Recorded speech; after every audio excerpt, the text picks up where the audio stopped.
Welcome to Common Ground, the national security podcast where we set politics aside and focus on the threats that impact everyone. From foreign espionage and cyber warfare to psychological influence and disinformation, we break down how adversaries like China, Russia, and others are targeting the American people and what we can do about it.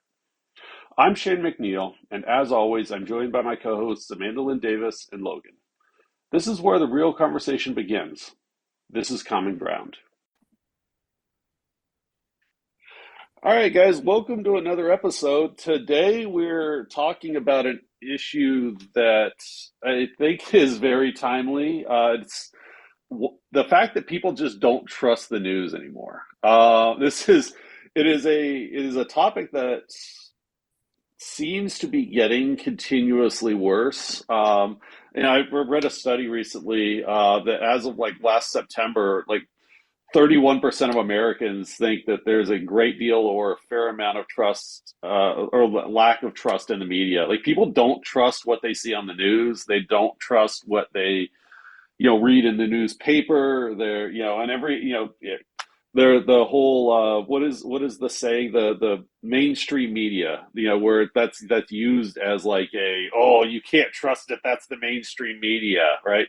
Now you could trust it if it's being yelled at you by a dude sitting in his car on a YouTube channel, I would say but it's you a can't veteran in a trust it car if it's video. Those are my yeah, favorite. that's Yeah. totally trustworthy because Yeah. he did That his guy definitely knows research. what he's talking Right, about. No right. He's a question. pro. He's an expert at this. Trust me. Yeah, No, but absolutely not. today, people, there's, the Gallup, I was looking at the statistics. Yeah, 30% of Americans have no trust in the media. I'm one of Um, them.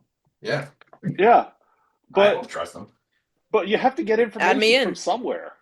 Right. Yeah. It's such a tricky balance. Where are you going to find it? But then you don't trust it at the same time when you do see it. Yep.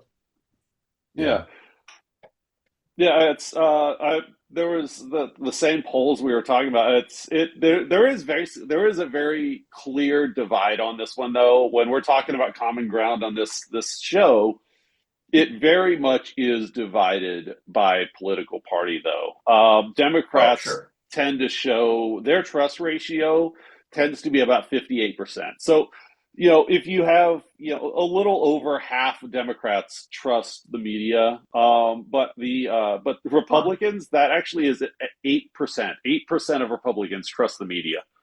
Wow. Um, Wow.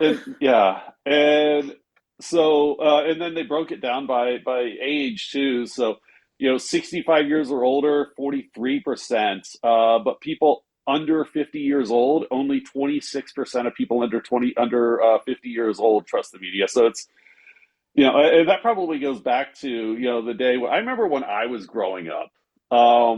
With my watching the news with my parents, and the news when I was growing up, and I'm going to date myself here, Amanda Lynn, because you may not even be old enough to remember this, but when I was a kid, watching the news meant at home when your parents were cooking dinner and the news came on, because it was like a thing that you watched. It wasn't a channel, it was a thing you watched. And the news would come on, and you would get the local news and you would get the national news, and they were about 30 minutes apiece. And those were the stories. It was very much Ron Burgundy esque. You trusted your local reporter, and that was what the news was. And you got what you needed to have, and they didn't have to fill a 24-hour news cycle. They had to tell you what was going on in the world, and almost. I'm not old enough for the Walter Cronkite days, but almost. Yeah. Well, but I think that was and this is to Logan's, to my assessment of where it all started, just my opinion, is the 24-hour news cycle. They weren't I'd in the sign off. business of selling you fear or sadness or hope. Then they just told you the news and went on. It was a job. It wasn't partial. It wasn't skewed as much. They actually were proud of the fact that they were impartial and just gave you the news. But with the launch of the 24-hour news cycle, it became a profit. The more scared you are, the more you're watching for the next ticker update, the more they sell, the more ads, Right. etc., revenue. So to me, that's where it all started. Yeah, I don't trust anything. I mean, every every day at work when I get to work, here's my basic cheater pattern of life. I bring up CNN, I bring up Fox News, I bring up a couple other sites, I bring up Google News, and I just read them all. And I look at the Yeah. same story told through different lenses so that somewhere in the middle of all of those sites is reality. Yeah. Maybe, hopefully, Hopefully. right? Hopefully. Yeah. No, With I deep I fakes, you used don't to even need that. Yeah. I used to have a job where was in one of those watch center type of rooms, and we'd have all of the screens up, and some of the screens were of course operational stuff, but usually a couple of the screens were different news sites, and it was Hmm. really interesting because there was a couple of times you'd be in there working, and some breaking news would happen, Right. and you would have all of the major different news sites covering the exact same story Yes. at the exact same time, and you could watch in real time across all your screens as they very much displayed their political stance on that news as it was happening in real time. Wow. Yeah, That blows it's my Yeah. an mind. it is an interesting thing to watch, and I will say that that does seem to be a thing that has come as part of that 24-hour news cycle, and it's almost like they, you know, because it's a channel and they need to get a given set customer base, they have to target their customer base, right? Because when we were kids and it was, you watch the local news or you watch the national news, they weren't targeting that to a given customer base. That was for all Americans. But now when you've got CNN, you got MSNBC, you've got Fox News, you've got I can't even remember what OAN, I think, is one of the ones that came up back in the 2020s, and there was another one that I can't remember what it was called. That was another one of the far right leaning ones that was kind of the but I can't remember. But anyway, each one of those has a given customer base, and they sell advertising Yes. space to that customer base. They create shows, right? It's not news. Mhm. If you look at the ad or the what do you call it, the where you go on your screen and you look, I'm bad with words. The menu, it will show as a TV show, not as news, right? Because that's what they're targeting, and you'll get the talking heads, and they very much talk to a given demographic. And I think that's what this is. That's part of the problem here is that they want to get their demographic to tune in on a daily basis and so they create a narrative that demographic wants to hear. And it works well from a marketing standpoint, but Oh it does yeah. not work well from a trust standpoint because you're when you're feeding somebody something they want to hear, well, a lot of times the truth is not something you want to hear, you know. Generally not. Right. Right. I mean, I'm going to really underline just how young I am. It's always been a 24-hour news cycle for me. But what I can say and why I do agree that that would be a great mark off is because I remember when I stopped like really having faith and trust in the news was whenever I stopped watching my local news, which wasn't on a 24-hour news cycle. Throughout the day, it would Yes. just be like random shows, the family sitcoms, and then in the evenings at like 5 o'clock, be an hour of news, and then an hour of the cool things that happen locally, and then maybe 30 minutes tops of what's happening nationally. And I knew the news anchor, so I had direct trust in them because I felt like I knew them because they were my neighbor. And then you switch Mhm. over to the national news, and where we're at today, and my whole life has been the 24-hour news cycle where I feel like I'm being pitched something rather than told something. And I think you make a great point with pointing out that these are shows, not actual like news reportings.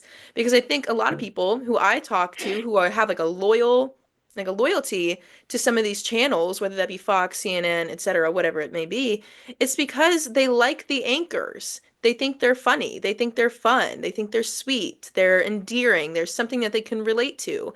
But above all, they think it's funny. It's Yeah, entertaining. It's entertainment. It's a talk show. It's not a news reporting. It's a talk Yeah. show. And Yeah, whenever well, I they're see playing the that, I can't trust it. I don't watch the news. I read the news. That's where I draw the line with it. I'll read yeah. Fox and CNN like Logan said. I'll do it all to try to find that middle ground, but I can't watch it because it's just making it's like a caricature. It's entertainment Mhm. value, which Well, I'm not there for. it all goes back to marketing, right? Yeah, It all goes back to when I'm a local news affiliate and I need to sell ad space, I can't afford to cater as much. I need both sides to buy ad space. When you became a global media consortium and 24 hours a day is where now I can afford to cater because there's enough big businesses that'll pay for both sides, right? I can right. advertise to my people or I can advertise to the other side too, so they can try to sneak their message in. Heck, if it was my marketing campaign, I would definitely spin up if you want to be a disruptor, which is such a cool word now, in the space, advertise on the opposition. Maybe you'll win somebody over, right? But that's very unlikely because people love their echo chambers. But it's Right. still there. So where it all changed was money. It's always money. 24 hours and no longer local. The local group was so small they had to market to both sides. The new ones don't. Right. That's a good point. Well, yeah, I would say, you talk about you read the news though. When I was again dating myself a little bit, and it's hard not to, but there was a time that print journalism was where you got investigative reporting. And you could count on when you would go read the New York Times, the Washington Post, the Wall Street Journal, um, they would have some hard hitting story where a investigative journalist had spent months digging into a story, uncovering things that had been hidden, and they would run this thing that you could trust because they had done the research and built the story and demonstrated the evidence, and there was something there of actual value. But today we see newspapers failing, just time, they're barely hanging on. And print journalism is not what it used to be. And you can't count on even print journalism anymore to Right. be like, I think the only major newspaper today that was still doing investigative reporting and investigative journalism was the Washington Post, because Bezos was willing, when he bought the Washington Post, he stated that he was willing to take a loss in order to keep paying for the investigative journalism that the Washington Post was able to provide. Um, I do think in recent times we have seen that Bezos has basically come out and said, he is not going to pay to allow them to continue unbiased reporting. And I know a lot of our listeners are probably like, oh, it was never unbiased, but if it's good investigative journalism that shows where the research was done and it can prove it takes the time to build the story and they will Right. demonstrate that, you can look at what they provide and say, yeah, I think that they took the time to build out their argument and I trust that argument. But even now, like, can you even trust that anymore? Because once he's come out and said, oh well, I'm not going to let the Washington Post publish articles on certain topics anymore because it's not Yeah. politically viable. Now, can you even trust that anymore? And can you even say No. that that's actual, legitimate, unbiased reporting? And that is fundamentally a problem because we tell people do your research, but Yeah. and we are sitting here as academics. All of us have, Amanda Lynn, you're a graduate student. Logan and I are, almost through our doctorates. We know what it means to actually do research, right? Right. But the average American doesn't. The average American has not spent large portions of their life learning how to research a topic and to look at the various sides of it and to look at the breadth of literature on a topic and to and they don't have time to. Your average American doesn't have Nope. time to do that. Right. So when they when the average person says, I did my research on this topic, realistically, that generally I means I Googled it. watched some YouTube Yeah. videos. Yeah. A dude in his car yelled at me because I'm gonna keep going back. That's one of my favorite I tropes hate is the that. the It angry drives me dude in his crazy. car. But it is such a common trope, and that's what people watch, or they listen to some podcast with somebody like Joe Rogan or somebody where it's again some dude who is angry about a topic, but that's entertainment as well, by the way. Yeah. And that's Yep. you're listening to that and you're like, I did my research because I listened to this other person who says that they did their research, but they were clearly trying to prove a point as well. For sure. And so no, you didn't do your research. You didn't look at both sides. You didn't, figure out whether or not there is conflicting information and whether or not that information came from a legitimate source. You know, what we in academia would call peer reviewed information that experts say was obtained viably, and you know that people don't do that. But they think they did their research, and that means that they cannot trust the media because the media says something different. But only the media that disagrees with them. On Yeah, both yeah, sides. Right. that's an On important both fact. Yeah, sides. Yeah, it's only yeah, the ones that disagree with me are lying. The ones that are yeah, telling me what I want to hear, that's perfect. That's yeah, good and mass media. Right. And like any person, I have my ones that I am more likely to believe than others. We all have our political biases. It's almost impossible not to. I have news channels that I am more likely to turn on, and ones that I will never turn on. And again, I also can look at this and be like, yeah, they're probably making this up, or they're probably skewing Yeah. this to give a story that I want to hear. And sometimes like anything, like any person, I'm constantly wondering, am I getting fooled by somebody saying something? I Well, And mean, it's that's a harder and no, healthy harder question to to tell have, now. though.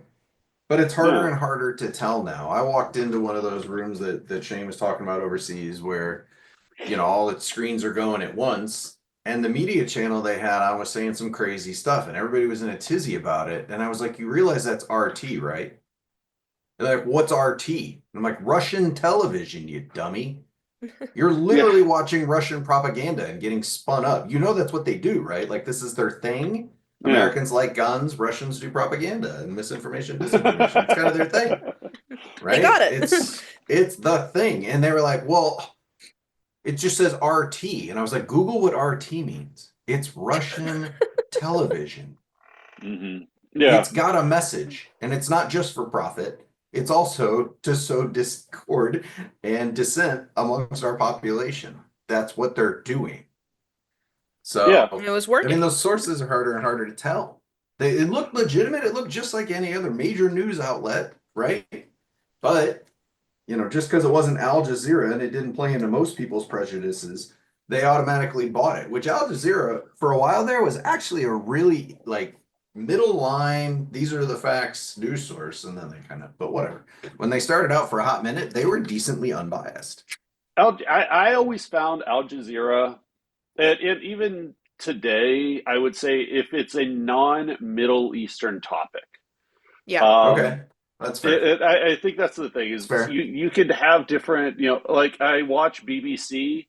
Sure. BBC News is good as long as it's not about the monarchy or something like that. Right. If it's about British politics and it's National about the identity gets monarchy, involved. Yeah. yeah, Yeah. then I don't trust it. They would not be my go-to source for a news topic about something related to England. Yeah. Al Jazeera is the same way. They are generally not a bad source of information as long as it's not a topic related to the Middle East. Yeah. Um, Sure. because that is their thing that they are, but I think that's like any of us. Like if you ask me questions, if it's a topic that I just have a general knowledge on, then you can probably trust what I'm as I'm saying this, that I'm saying I'm biased. But I would say that I generally have some biases. And it is probably, if it's a topic that I'm emotional about, then my bias is probably more extreme than a topic I'm Sure. unemotional about. Sure. Um, And so I think that's the same thing with any news source, that if you want like an overseas news source, Al Jazeera is probably great for non-Middle Eastern. BBC is probably great for non-English news, non-United Kingdom news. I don't know that we have a great option in the United States that's You have to unbiased pick your own for, flavor. Whatever yeah, Kool-Aid flavor you like, buy that one at the store because that's what's yeah, happening their way. yeah. But it's I also don't know not that we have relevant a, most of the time. Like, what does the average person, not just American, average person in the world, have control over when it comes to multinational trade negotiations? None. You have no authority. You have no power. You're literally a ride on this roller coaster. It doesn't matter what you think. yeah. The only Hmm. time it mattered was election time. That's it. You So know, the and that's relevance of the news is also where people get lost. And that's also a great way to manipulate population is the well, and vector. you've But touched on a couple of topics that I do think we need to dive more into. You've talked about the Russians and then the elections and the, you know, and that is something that people need to be aware of. It's not just the that our news sources are providing, you know, manipulated information to sell you stuff, but a lot of times there are other countries involved, both in providing that information, but also in skewing your trust in that information. You yep. know, talking about, you know, Russians, uh, I think it was last year, or it might have been earlier this year, that the Russians launched a Gaelic language disinformation campaign in Scotland, and that used AI to manipulate public opinion in Scotland in Gaelic, Right. and to make the Scottish people trust it. And you know, that's the type of stuff that Russia does when when we talk about them conducting disinformation. That is the extent to which they will go. And I would be willing to bet that if you are the average, you know, Scotsman, and you hear news provided to you in Gaelic, you are not going to watch that and be like, I bet this is the Russians saying this to me. Gotta be homegrown. Nobody speaks Hmm. Gaelic anymore. I tried to learn. Right? It's really hard. Yeah. Yeah. Right. And so they probably watch that and they're like, yeah, this is trustworthy information. It's coming in my native Right. language. It's, you know, it says things that I want to hear, and it you know, but the whole thing is, it actually is a Russian propaganda tool.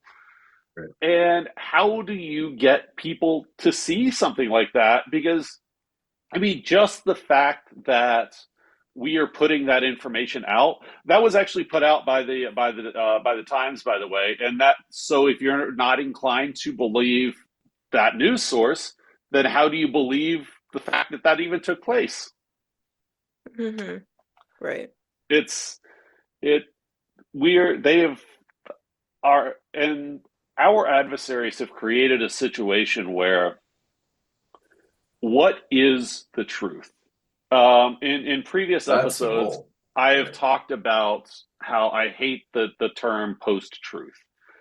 Um, but we are effectively saying, like, that's where we're at today, is, if what is objective truth? In there was a time that I think that we could all agree that certain things were true, that certain things were false. But today, when information is provided to you in the moment, at any given time, you can have a unique piece of information crafted for you to make you believe something. And there will be enough evidence backing up what you want to believe, that how do you know whether or not it's true or not? Because you don't have, you, the average person, do not have access to this, you know, pool of, you know, unbiased sources where you can get into the original subject matter. I mean, those of us who come from the intelligence community, we have a different ability to validate things. So when we say we believe something, it's probably based on other stuff that also backs it up. But the average person doesn't have that. So if without that, how could anybody possibly know what to believe? Well, he's saying used to be, I saw it with my own two eyes, right? And even now, that doesn't work anymore. there's deep fakes, there's, voice faking, there's everything. So you can't Yeah. even trust what you see on the internet as a viable source. But I think there's something important here also, that even with someone that saw it in the real world, I was there when the conflict started, you don't know what really started it. Hmm. Maybe another nation had defunded their public education or paid for the education to provide a certain message that led to unhappiness, that led to dissent, that led to revolution. These are long-term propaganda campaigns. They're not, American tendency is very fast. We don't like to wait. We like immediate results. We want to see it. We want to do it and go.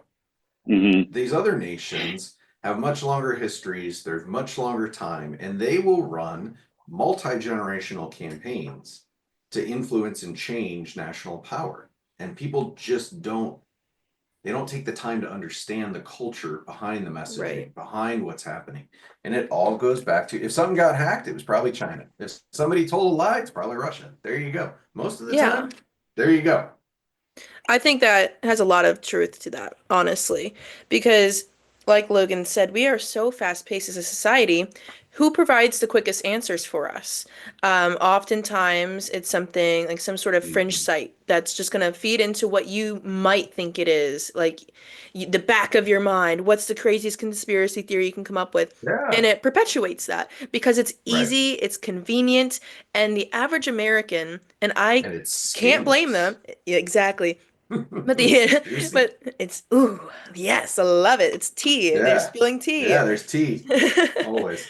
But the average American just flat out does not have time to do the research that us as academics have the time to do. We Right. understand these subjects because we spend all day reading and researching about it, and I think it would be pretty disgusting to assume that the average American would take that same amount of time amid their own busy life and their own merit. It doesn't make sense. What's going to be convenient and easy to read, quickly skim, get a good idea, but also why it matters to them. If they are going to these sites, it's because it caters to them, their echo chamber that they're in, because now it matters. So getting people to care about the news, not because of anything else besides it mattering to them. If it doesn't impact their day-to-day life, I don't see why they should honestly care about it. I understand their thought process with why should I be reading the news? It doesn't impact me. And deep down, we know it does, but they're not going to see that. And I don't blame them for not taking the time to spend hours a day researching it. And I see why they would take that easy route of going to a site that just perpetuates the easiest example. It, I get it, but I think the lack of trust that the American people have in the United States is because they're not looking into like the longer term answers. We don't think like that as Americans in particular. We really don't. And like Logan said, these cultures are built over a long period of time, and to be able to explain a current event to somebody in its entirety, like I'll just take like one example, the war in Gaza right now. To go and explain that, it's going to take decades of history that you have to cover. People are going to look at the first headline that they see and they aren't going to fill in the blanks. They want to know what's happening now and what's relevant. But it's like Logan had said, it's juicy. It's quick Oh yeah. bursts of dopamine that keep you going and say, okay, I have this information, now I can move on. That's just our culture. And I think to start working around that, we would have to find a way to make information quickly accessible without feeding into like the AI deepfake era that we are in, which is making it even more difficult to trust those quick clips of information. It feels like an infinity symbol of issues just going in a figure eight. Well, it's So, much like if you try to write a report and you cite Wikipedia, right? There's Right. no academic value in Wikipedia because I can go on there and write whatever I want. I can edit whatever I want on there. It might not stay, but it's there long enough for you to cite it. At Right. the same time, one of my favorite things is, especially, okay, my rule, first 24 hours, nobody knows what they're talking about, period. I don't care what the incident is. When something happens in the news and somebody says, "What do we think about this?" I say, it doesn't matter. 24 hours minimum to let it run and see what's actually out there, because those initial hits, like you said, are going to come really fast and they're going to be really wrong a lot of the Yep. time. And I also don't feel these modern agencies do a good job of retraction. If they do, it's a 2 second blurb on the way out or a buried at the bottom of a page in the fine Like print. this But story is developing. yeah, just say that. Like, we don't know anything. But my favorite is when people try to cite Twitter in modern events. They're like, well, I saw it on Twitter. And I'm like, you have no idea. I could go on Twitter right now and write, there's Navy SEALs rappelling into my neighbor's yard. There must be a terrorist incident. You don't know what's going on. I could be lying because Twitter is an algorithm based on retweets, shares, follows, etc. That doesn't mean I'm right. It just means you liked the Kool-Aid I was dumping down your throat. It's media waterboarding. That's all it is. Although you could actually be right, and you could be a certain dude sitting in In Pakistan saying, Abbottabad, "Hey, right? I mean, There but is Navy SEALs yeah, coming into my yeah. neighbor's yard," There's and you're right. helicopters. There's helicopters over my So neighbor's weird. house, right? Live But to tweeting. 99% of the world, no one knew what that was. It Yeah, was just some crazy guy talking about helicopters. It's too yeah. late. You needed at least 24 hours to suss out what that was actually relevant to. Right. I think that from Shane's opinion, there's two pieces to look at this. The first one being that when you are looking at an issue, and a lot of times the things that people don't believe, it's because it's a controversial issue, and they have an opinion on a controversial issue, and they don't believe the other opinion. My opinion is that the reason controversial issues are controversial is that there are valid arguments on both sides. Because if there wasn't a valid argument on both sides of an issue, it wouldn't be controversial. We would just all agree on it. And so when you're looking at something like that, you have to recognize the other side has some element of a valid argument. Whether you agree with it or not, there is something valid in their argument on the other side of that spectrum, and you have to acknowledge it.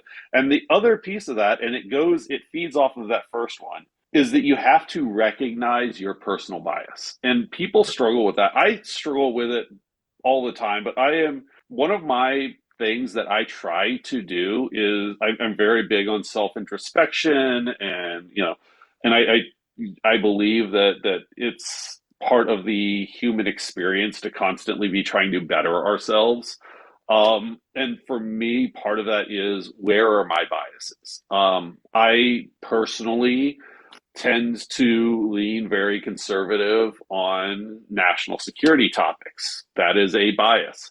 I personally tend to lean very liberal on social issues. That is a personal bias. If I hear something, I'm inclined to believe things that line up with those belief systems, right? But by recognizing those biases, it can allow you to better interpret the information that you hear by saying, why do I believe this? Right? What is it about this information that I just received that I believe? And am I believing it because I want to hear it, or am I believing it because the information makes sense? Right? Um, and that those are my two things that I would say would allow people to better interpret news that they hear in the moment. And building on something that Logan said in the past, in a conversation he and I've had a couple of times, and I know something I've heard him say is, even if you were present for something and you are saying that your opinion on something is based on the fact that you were there, your experience when you were there and Yeah. what you have access to while you were there influences how you interpret that moment. I can't tell you, and I know he's got even more stories on this than I do, but the number of times that I have talked specifically to veterans, and they will tell me about their experiences in Iraq and Afghanistan and their opinion of the citizens of Iraq and Afghanistan. Yes. I will say, me coming from it started with, I was there with the 101st Airborne during the invasion of Iraq before we had bases, and we would encounter the people who lived in the cities. And I can't tell you how many times I was invited into a home for chai, or we would be on patrol and somebody would bring us into a house and they would have a meal prepared for us. And or we would go to a swimming pool and go swim.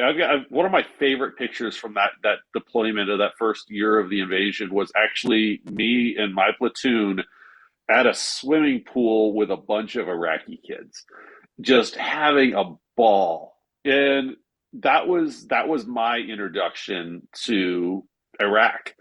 And then moving into the intelligence realm, we tend to spend a lot more time engaging with people in those countries on a one-on-one basis in their homes, getting to know their families, and so that was my experience. And so I tended to see Iraqis and Afghans in a way that was based on that experience, and that is a different experience than what the average soldier got to have.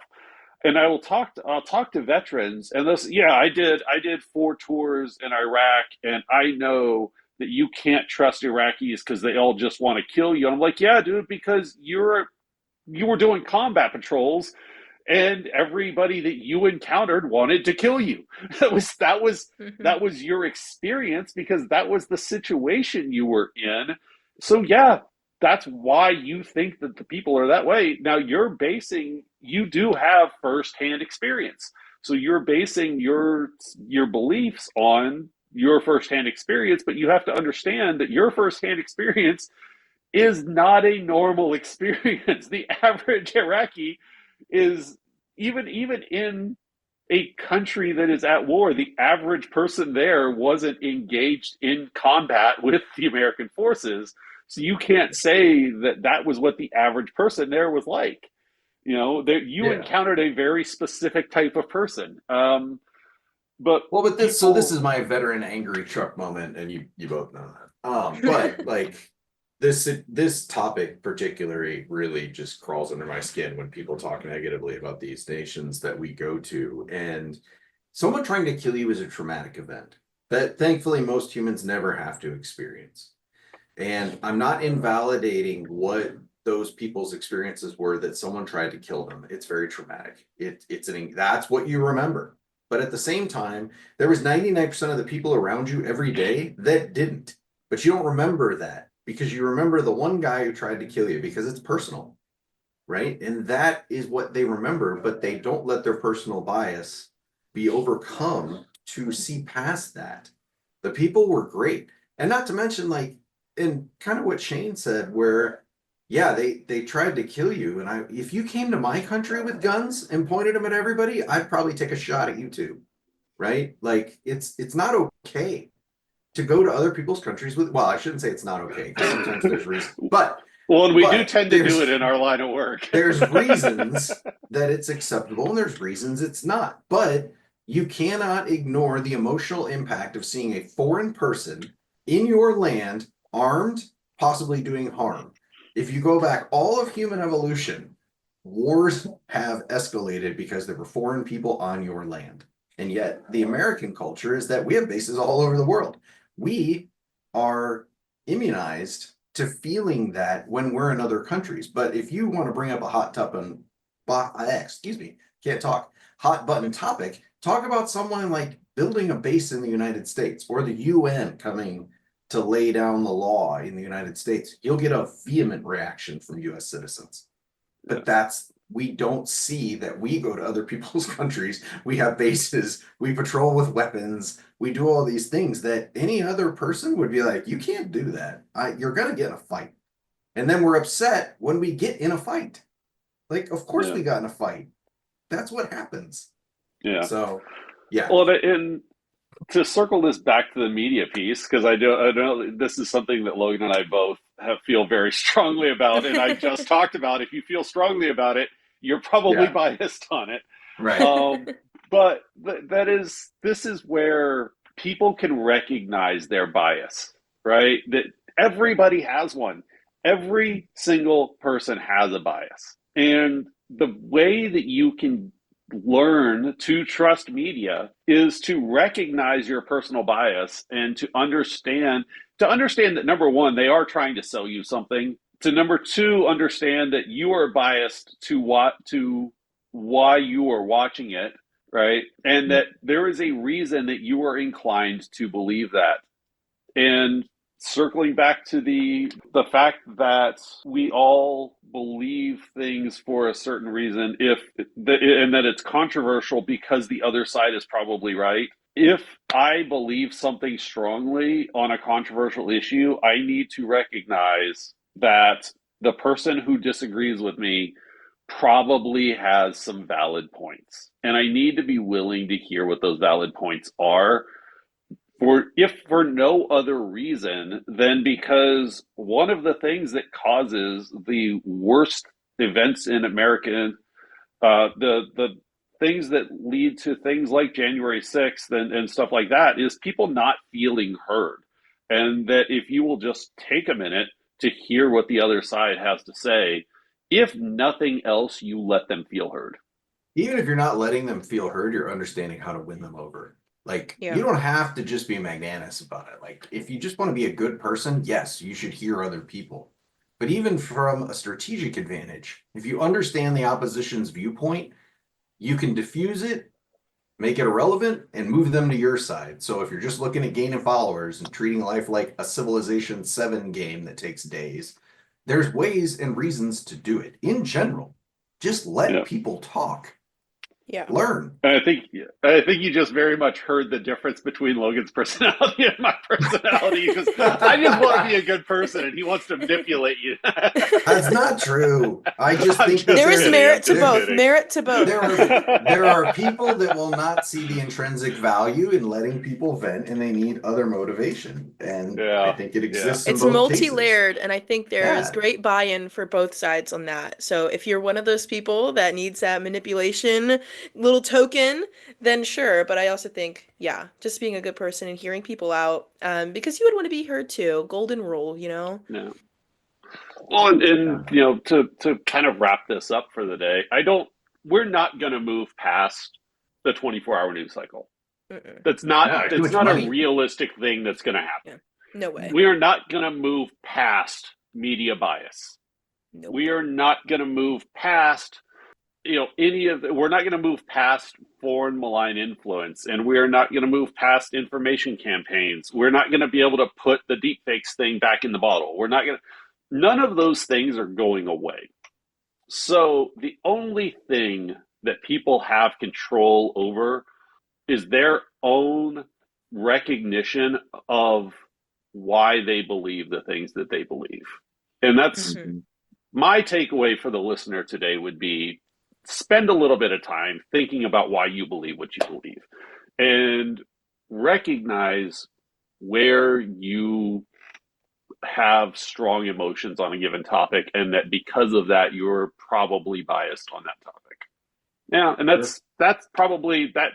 If there's one thing that people could take away from this, I would say that would be my takeaway. I'll let you guys tell me if you have something else. But No, I'll Uh, underline that one. I'll Go underline ahead. that. Yeah.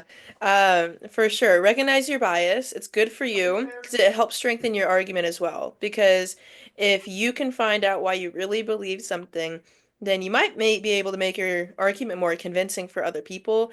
But at the very least, you'll have an understanding of your thinking more, and so that you can understand information better later on. So you don't have to spend as much time later constantly thinking about your biases. As Shane explained earlier, he has already recognized some of his biases. I have mine. I know for sure, like whenever I'm looking at international affairs, I'm most sympathetic to certain arguments because I believe that. But since I know I Right. believe that, I have to make a concerted effort to hear the opposition to make sure that my argument still stands in my mind. Because if I'm not open to learning and developing my perspective, I'm really losing out on my own education, but I'm also losing out on being a part of a community.